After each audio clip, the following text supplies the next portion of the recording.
Well, caught on camera, a near collision between a Southwest Airlines plane and a private jet on the runway at Chicago Midway International Airport.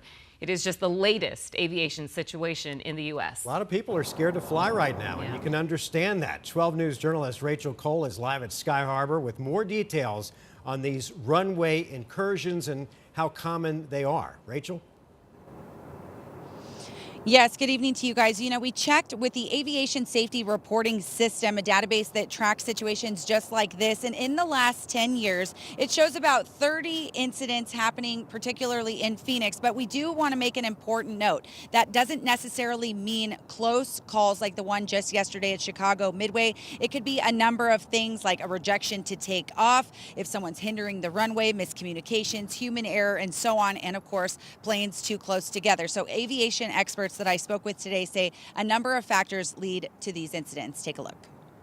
Chicago Midway, where I happen to be, is a location I fly in and out of frequently as an airline captain. But Captain Greg Morris says maneuvers like this are infrequent. But to come that close to a landing and have to execute that maneuver, well, that doesn't happen that frequently. He says it's thanks to the pilot's training and muscle memory that this didn't become the latest aviation tragedy. The non-normal situations like Southwest encountered this past week give the pilots the ability to react in a timely fashion, under pressure, in a calm fashion. The commercial flight nearly missing the private jet, the latest scare for passengers. I just feel very thankful for who we had flying our plane. There's been a number of aviation situations happening in the last couple of weeks, including in January, a Delta and United plane approaching Sky Harbor in what the FAA described as a loss of required separation.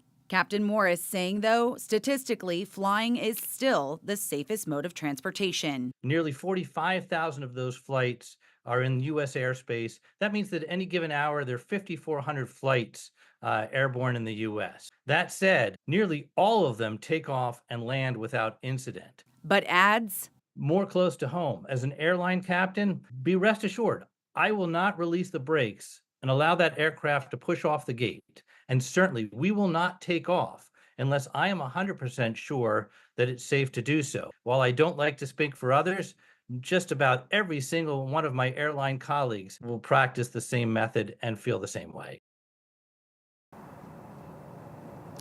So, of course, along with their recurrent training for those pilots, there's also technology in place, the traffic collision avoidance system and airport surface detection equipment, again, all in play, both using visual alerts and audible warnings issued from air traffic control to the cockpit to ensure that those pilots can avoid any issues on the runways if at all possible. And I'm telling you, watching them land and take off here physically is just really insane to then look at that video and see how close we were to another aviation tragedy. So we'll send it back to you guys live from Sky Harbor tonight. Rachel Cole, 12 News. Rachel.